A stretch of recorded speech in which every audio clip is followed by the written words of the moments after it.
Commander Varks 19 stared at the hollow panel the way one stares at a well-told lie. All 4 irises contracted in unison, and his mandibles clicked in a metallic rhythm. The bridge crew already recognized frustration disguised as method.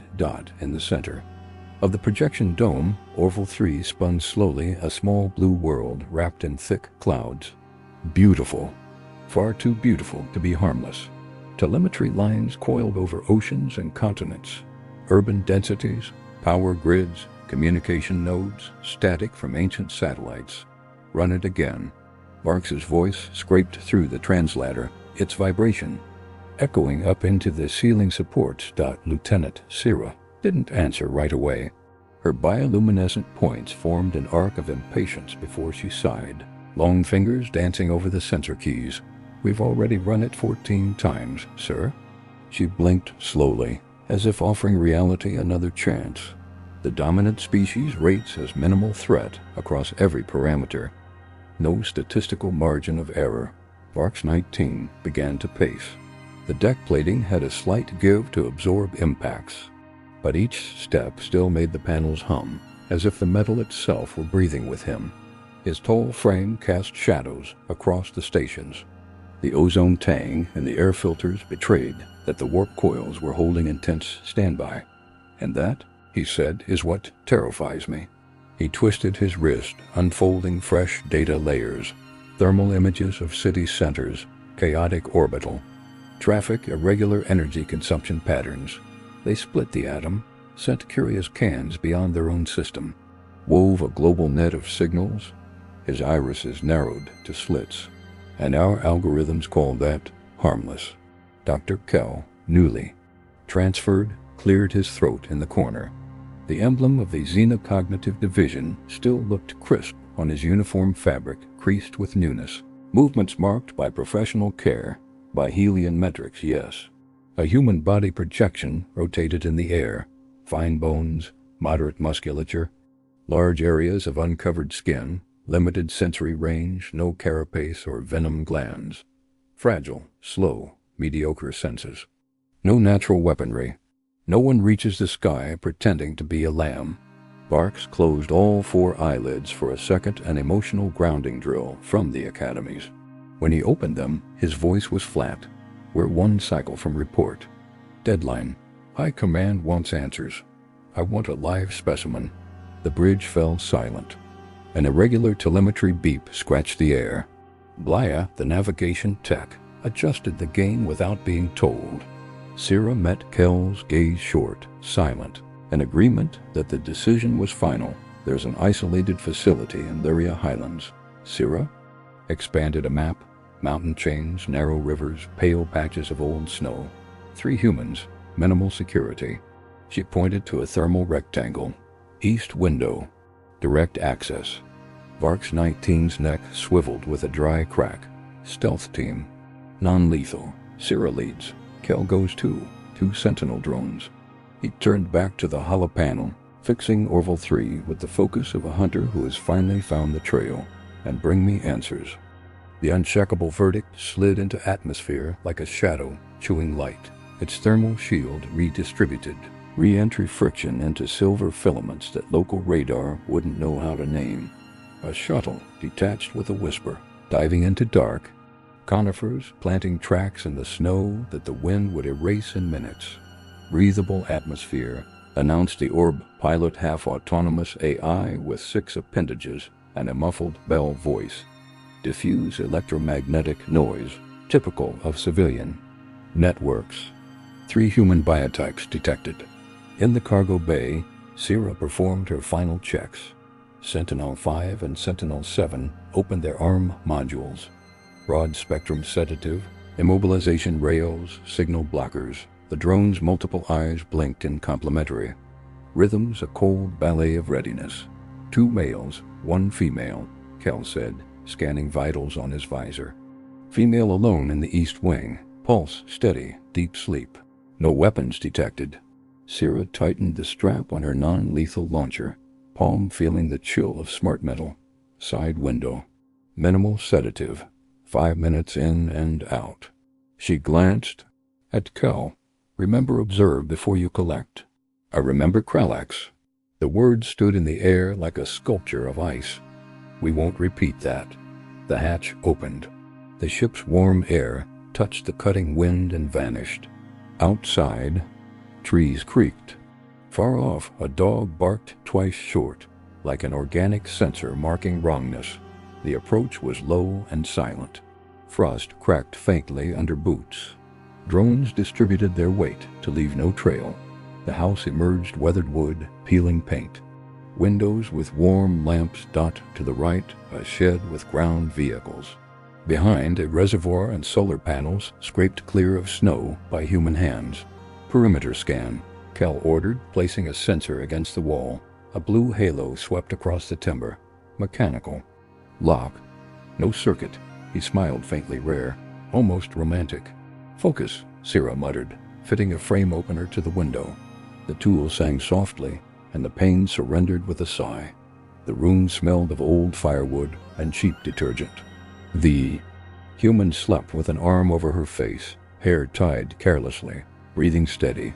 A shelf of worn books, a mountain painting, 2 mugs on the knit-stand with faint tea rings. On the floor, dried boot prints, one smaller, not hers. Likely a visitor. Sentinel-5 captured the entire scene in microseconds and logged low-threat environment. Application in 3-2. The drone announced, projecting a micro-needle. Her eyes opened instantly, as if they'd been open all along. The arm dropped from her face with precise economy. The other hand emerged from under the pillow, holding something slim. Dark, angular dot. The first report shattered Sentinel-5's core. A burst of sparks stitched the ceiling. The drone died silently, the way machines die. Impossible. Kel felt the world tilt. Weapon undetected. Another scan too late. Low chemical signature, metal stored far from M fields. Thermal profile masked by a pillow. Projectile, not beam. Sentinel-7 contain. Sira fired her non-lethal launcher. Her second shot crippled Sentinel-7's locomotion rail. It fell, servos wheezing for air they didn't have. The woman rose without wasting angles, short black weapon fixed on Sira like a period ending a sentence. "Welcome to Lyria," she said, voice of sand and iron. "Move. You lose." For a moment everything in the room grew too large. The tick-tock of a cheap clock, the stray thread in the curtain, the hum of the heater. Sira began to reach for her emergency beacon. The next bullet passed a grain away, leaving a neat hole in the wood. The next one goes through whatever you call a brain. How about we talk like people? Footsteps in the hall. 2 overlapping voices. "Maya, you okay?" A deep male voice. "Here, Jonas," she answered, still aiming. "And get." "Theo, we've got company." Sira raised her hands slowly. Kel shut down the fight impulse and turned on the 1-4. Observation. He stored 3 details without knowing why. The smell of gun oil, an old burn mark on the desk, tape holding the spine of a book, little human truths possible maps. 2. Men entered already armed. The taller Jonas Rue had the shoulders of someone who moved crates and the eyes of someone who measured doors. The other, Theo Marin-Leaner, spun his pistol like a pencil in class. "I'm Maya Voss," she said plainly. "They're Jonas and Theo." Her finger touched the trigger with the delicacy of a violinist. "You make terrible neighbors." Sira considered saying we're not neighbors. Instead, she relaxed her jaw tension. "Research. Observation. No. Harm intended." The translator aligned. "Great," Theo said, pointing at the drones. Research with sedatives and war cans. Pretty standard first contact, huh? Minutes later, Sira and Kel were strapped to sturdy metal chairs. Plastic cuffs bid in not to hurt, but to block sudden moves. Jonas checked their pulses. Theo scanned them for bioweapons with a portable device Kel recognized primitive, but well used. "You're not afraid of us?" Kel asked, honestly puzzled. The 3 exchanged a look, then laughed. Not nervous laughter, more the kind you give when someone finally confirms what you've always suspected. "We've been waiting for this for years, Doc," Jonas said. Just thought aliens would know how to knock. Maya nodded at the chairs. Now, let's try this again. Who are you? Where are you from? And why in my bedroom? Jonas Rue kept his pistol level the way someone does when they've had to decide, in seconds between pulling the trigger or letting go. The cold blade of his gaze swept over Syrah and Cal, as if measuring not only their height and weight, but the exact volume of danger they carried. I'm Maya Voss, the woman repeated, firmer now, locking her eyes directly on all four of Syrah's.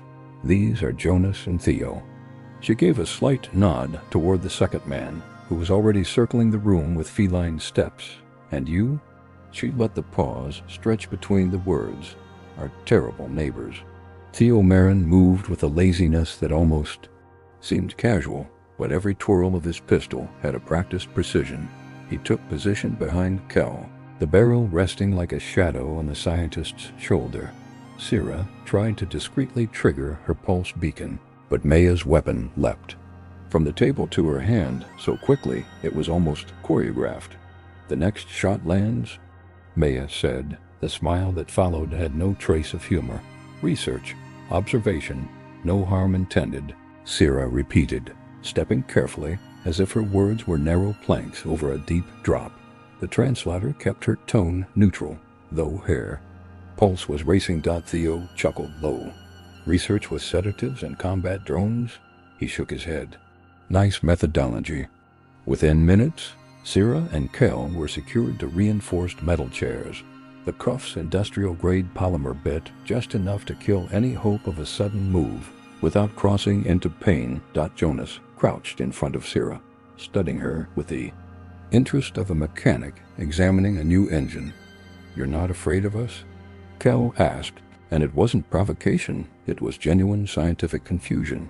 The three humans traded a brief glance, like people who had already answered that question to themselves a long time ago. Then they laughed. It wasn't nervous laughter, it was the kind that comes when someone finally proves you right. We've been expecting this for years, Doc, Jonas said. We just thought civilized aliens knew how to knock. This isn't your average lab, Maya cut in, lowering her weapon but never letting it out of reach. We're part of the Planetary Safeguard Initiative. Small, deniable, but very effective. Kel blinked, recalibrating his understanding. But your technological level doesn't match a global defense protocol. No orbital cannons, no planetary shields, not even a decent space fleet. The first rule in the jungle, Theo said, spinning the pistol like a coin, is never look dangerous until it's time to bite. Maya pushed her chair back, crossed the room, and opened a low cabinet. From it, she pulled out an amber bottle and 4 heavy glass tumblers, each chipped slightly at the rim. The liquid caught the warm lamp light, scattering gold across the cabin's wooden walls. This is called whiskey. She poured 2 smaller servings and slid them toward the aliens. Temporary peace?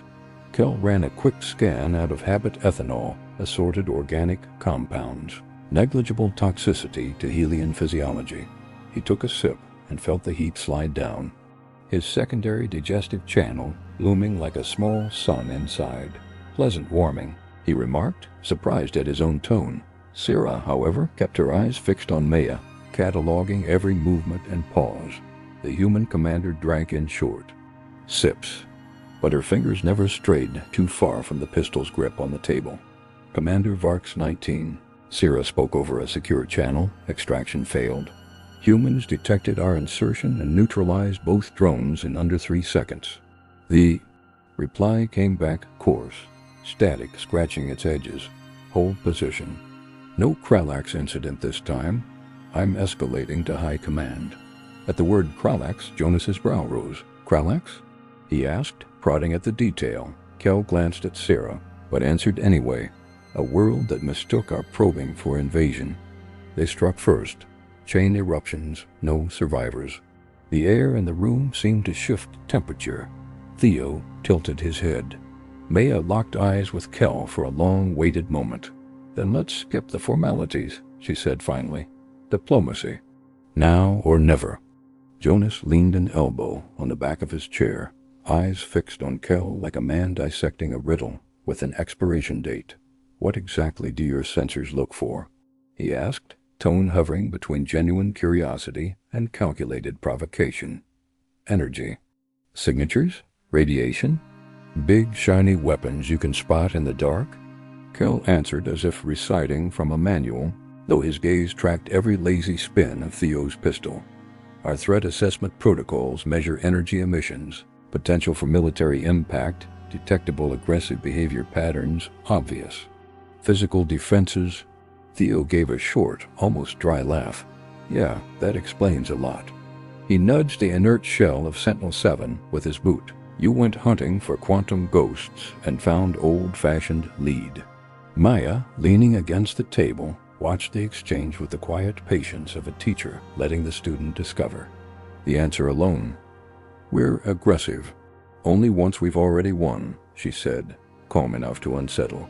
No need to show claws until it's inevitable. Syrah tilted her head, taking it in. So you're ambush predators. Technological. Ones on the scale of an entire species. And cooperative, Maya added, almost like a gentle correction. Alone, we're fragile. Together, we shape the environment. We don't wait for evolution to improve us. We improve ourselves and the ground we stand on. Kel filed the thought away. Environmental change as an extension of anatomy. Critical concept. The silence that followed wasn't comfortable, but it was heavy with invisible data. The door opened with a creak that turned every head. Framing it stood the tall, angular silhouette of Varks 19, forcing the wood to bow under his height. The air around him smelled faintly. Metallic residue from an emergency displacement. Emergency? Teleport, he said, answering the question no one had yet asked. Expensive, painful, and usually fatal. The pause that followed was deliberate, a reminder that he was alive only out of sheer obstinacy. Behind him floated the hologram of High Admiral Nyra Sol, ceremonial armor plates scattering blue light across the room. Her translucent gaze swept over Maya, Jonas, and Theo with the precision of a predator mapping new terrain. Varks 19 stepped forward, shadow swallowing a portion of the room's light. I apologize for the unauthorized intrusion into this facility. The Helian Dominion misjudged its approach. Maya gave a small nod without lowering her chin. Dr. Maya Voss, this is Dr. Jonas Rue and Dr. Theo Marin. Her eyes locked on Varks's. We accept the apology if it's the start of the right dialogue, not another kidnapping attempt. Nyra Sol inclined her head slightly as though recognizing a worthy adversary. Direct, without posturing. Fascinating. Kel, who had been silent until now, took a hesitant step forward. Our era was evolutionary. We come from environments where threats announce themselves, visible weapons, warning colors, open aggression. From what we've seen, you've grown as both prey and predator. You hide your weapons until the moment of use. Nyra let the silence stretch before speaking. I propose formal relations. Technological exchange, cultural envoys, mutual defense. Maya's eyes narrowed. And in return, access to your adaptive cognitive strategies, Kel blurted, unable to hide his hunger for knowledge. Varks 19 cast him a look that needed no translation. Control yourself. Exchange, he corrected. Not espionage. Two worlds learning together. Two learning curves, one alliance. For several seconds, no one moved. The air itself seemed heavier, thick with an unspoken expectation. Maya broke the impasse first. She pushed her chair back, stepped forward, and extended her hand, a simple human gesture, yet one weighted with meaning.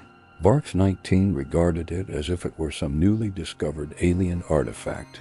His expression was unreadable to human eyes, but in his form there was something between curiosity and tactical analysis. He knew from cultural briefings that it was a signal of trust, and also a test. Deliberately, he extended his upper right appendage. Retractable claws withdrew, sparing the human's skin. The contact was firm, cold, faintly rough, swallowing her hand. A beginning, he declared, the words carrying more. The weight of a military pact than a casual greeting. Maya returned the pressure without flinching. "And a lesson," she said, eyes steady. "Never trust a sensor that says no threat when it's reading humans." In the hologram, Nera's soul lifted her chin, the faintest hint of a smile ghosting across her translucent face. "Noted," she said simply, but the handshake was more than symbolic. On Maya's wrist, a ring of opaque ceramic flashed for less than a nanosecond, too fast for any unenhanced eye to catch. It recorded a cryptographic handshake, sending a recognition pulse deep into hidden systems buried far beneath the surface. Hours later, the uncheckable verdict glided in high orbit over Orville 3, dark but alive with minimal operational lights. In the ship's core, VARX-19 was reviewing the mission logs at the command terminal. Buried among standard reports, a tiny sliver of code flickered in red like a fish darting upstream, small, almost invisible, yet nestled inside the firmware of the threat assessment module. A place where nothing should ever change without direct high command authorization. "Cal, come look at this," the commander called, voice heavy in the chamber. The scientist approached, expanding the data trace with a few gestures. The code lines bore an odd signature, an old mark labeled as Protocol Arca Delta. Cal's brows drew tight. This is from the interspecies Cold War era, before the Dominion was even unified. He enlarged the description. It was designed to automatically downgrade the threat rating of species that diverge from an acceptable standard, to prevent unnecessary preemptive wars. VARX-19 leaned back slowly. "So? Not a bug. A lock that blinds," Cal murmured. "Any time we find a species that hides its capabilities, the system decides they're not worth worrying about." The silence wasn't one of surprise, but of recognition. They judged entire worlds using eyes that chose not to see. "How many systems have we archived because of this filter?" VARX asked, more to himself than to Cal. The scientist didn't answer. They both knew it wasn't a comfortable number. Chapter 9. The city beneath the field. The elevator descended long enough for VARX-19. Sierra and Cal to count 3 pressure shifts, 2 microstops, and 1 silence that didn't belong to machines.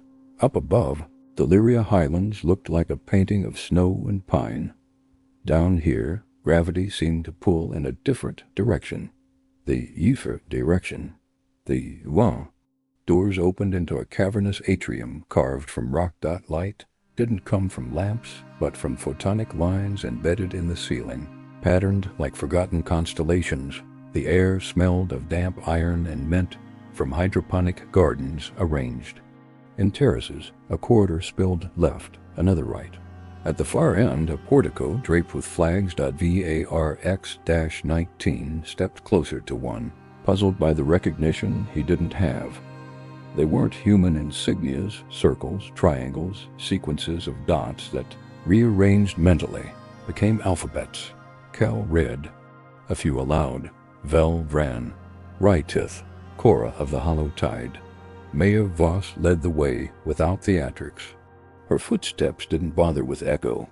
"Think of Orville 3 as a street corner market," she said, gesturing toward the terraces of crops, the glass-walled labs, and a hangar at the far end. "Opens early, closes late, never draws attention."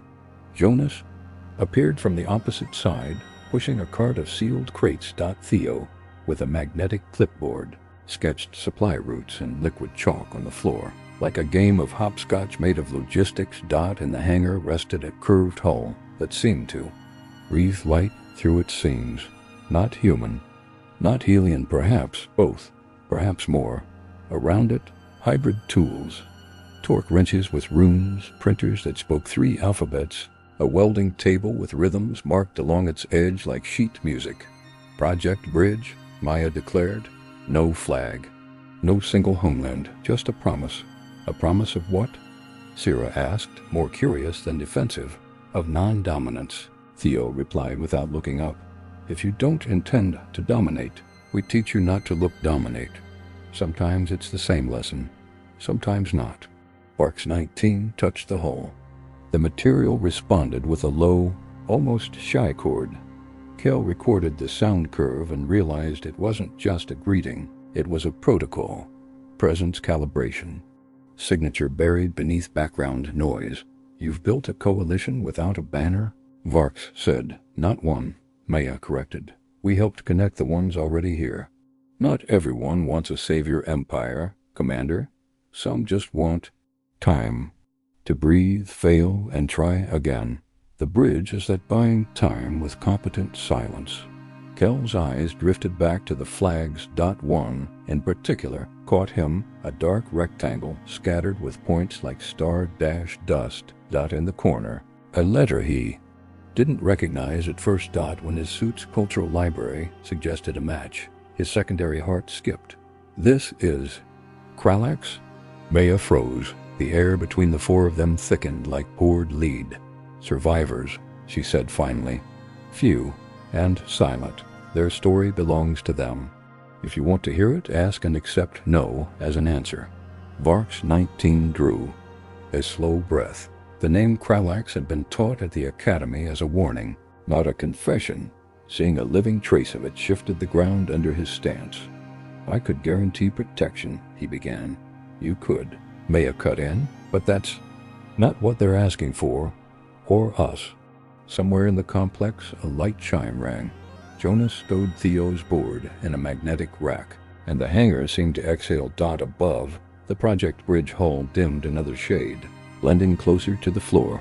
You've learned to disappear, Cira murmured. We've learned to choose when to be seen, Maya corrected gently. Not the same thing. Morning on the plateau came with a mist that seemed to water down the light. On the surface, the wind carried scents of resin and cold metal. Underground, microturbines hummed low, keeping the complex in boring rural village mode. High Admiral. Nyra Saul's hologram rose above the upper courtyard, blue lines floating over stone. Beside her, VARX-19 adjusted his field harness. Cira checked the seal on the secure channel. Kel's display flickered with layers of telemetry. In the name of the Helian Dominion, Nyra began, voice firm without sounding invasive. 3 discrete alarms lit up aboard the unshakable verdict. An automated operator tried to mask them, but the blinking pattern told the truth. Warp signatures entering the system's edge. Kel. Magnified. 19 contacts, wedge formation, aggressive scan vectors, quantum-toothed weapons. 6R, he said, the syllables tasting like salt. Hardliners. Predators who announce themselves. They've announced, Cira corrected, as the mist seemed to retreat in respect. Now they'll measure. Maya stepped to the courtyard's edge, looking at the sky as if reading the back of a book. The ceramic ring on her wrist flared once, then went dark. Below, in the hangar, Project Bridge activated systems that wasn't supposed to have harmonics of active silence. Emitters tuned just under background noise, a choreography of not being. Your call, Commander, Maya said evenly. Do we sing loud or teach the echo? Varks 19 looked to Nyra's face in the hologram. The Admiral gave one single nod. It's meaning. You choose. I'll bear it later. Silence, Varks ordered. Kill every signature, even the wall clock. If we're blind to hidden predators, let them be blind to us. In orbit, the unshakable verdict went deliberately dark. Reactors on whisper, shields like curtains drawn, aim fields dissolved into cosmic background. Below, the bridge tuned itself a tone lower than a tone that didn't exist. The entire complex practiced the invisible art of unlearning how to be noticed. The 6R swept the system like a blade over cloth. Their scan passed across the plateau, snagging only on predictable things: a noisy coastal city, 3 weather stations, a shipyard with a half-built hull. Not here. Leave, Cira whispered, as if the wind could carry it. They did. The wedge dissolved. 19 signatures folded back into nothing, leaving a metallic taste in the spectrum. No one cheered. The bridge held its silence for another minute, then another. Only when it was enough did the breath release. It worked, Varks 19 said, and realized he didn't know which technology he meant. It worked today, Maya replied. Tomorrow you decide what kind of empire you want to be." Naira bowed her head, a rare gesture. Her hologram wavered in a wind she couldn't feel, one that rewrites its own censors before rewriting other worlds, she said, her promise wearing a quiet fatigue. Kel, chasing a strange echo in the logs, spoke up suddenly. "Commander, the Arca Delta Protocol. I traced its origin. It's not just old, it has an author tag, ORVNODE Delta 01. Barks's eyes locked in full focus. "Translate." "Orville Node," Kel said. "The lock that taught us to underestimate those who hide by choice. Was distributed from a node bearing their planet's name. Before our unification, a thick silence rooted itself in the courtyard. Maya studied the Helians' faces, as if checking whether the window could hold against the storm. "Long ago," she began, "a star buoy fell into our sea. It wasn't yours, but it belonged to what would become you. We dismantled it, studied it, returned it, and left a request. Not a virus, not a trigger. A reminder. A question your systems would start asking themselves. Are you sure? You wrote the lock that blinded us?" Barks asked. "We and others," Maya corrected. "Quiet worlds that already knew the cost of rushed empires. It's not a trick to win. It's a break to make you think." Sarah's eyes flicked to Maya's wrist. "And that ring? Another break?" "An arbiter," Maya said. "When you shook my hand, your suit asked my ring. Dominion or Dominator? If the answer had been Dominator, I'd have changed. The flavor of silence. The Siksha would have seen you, not us." Theo spoke for the first time in a while. "It's called ambiguity insurance. Diplomacy that doesn't trust outsources the fight." Barks made a sound that might have been laughter. "Among his kind, so I passed the test. Today," Maya replied. "Tomorrow you pass it again, and again." Naira tilted her head, like seeing the edge of a new map. "Commander, summon the protocol architects. We'll pull Arca Delta from where it blinds, and place it where it protects. And we'll register the bridge not as a weapon, but as a teacher." Kel exhaled for the first time in minutes. "And the Kralax?" Maya looked at a flag that moved without wind. "We'll ask them. If they want to speak, you'll listen. If not, you'll wait." Barks nodded, not just in agreement, but in a shift of stance. For the first time since he'd set eyes on Orville 3, he turned off the sensors and simply looked. "Log it in the protocol," he said, voice clear. "The greatest weapon of Orville 3 isn't invisibility. It's a rule. Never trust a threat reading that doesn't include the will to survive." Maya smiled without showing teeth, the smile of those who understand that victory is just a postponed conversation with the future.